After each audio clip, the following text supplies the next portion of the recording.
శ్రీమద్ అఖిలాండకోటి బ్రహ్మాండ నాయకుడైన దేవదేవుడు శ్రీ వెంకటేశ్వర స్వామి వారి మాతృమూర్తి వకుళమాతగా పేరొందిన వకుల మాలిక త్రేతాయుగంలో అలసి వచ్చిన రామయ్యను ఆదరించి ఆరమగ్గిన పళ్లను స్వయంగా తినిపించి తన మాతృప్రేమను చాటుకుంది శబరి.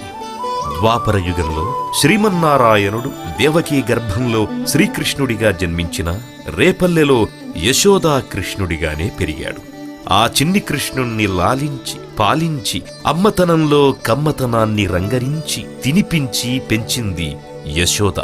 కాని తన తనయుడి కళ్యాణం కళ్లారా చూడలేకపోయానని ఆ తల్లి మనసు తల్లడిల్లింది. ఆమె వేదనను అర్థం చేసుకున్న కృష్ణయ్య వచ్చే జన్మలో ఆ కోరిక తీరుస్తానని ఆమెకు మాట ఇచ్చాడు. అందుకే మరుజన్మలో యశోద వకుళమాలికగా జన్మించింది. అవతారమూర్తిగా కాక అలిగి వెళ్లిన సతిని అన్వేషిస్తూ అలవైకుంఠపురంబు నుండి శ్రీమన్నారాయణుడే ఇలకు వచ్చి అలసి సొలసి శ్రీనివాసనామంతో వకుళమాత వద్దకు చేరాడు.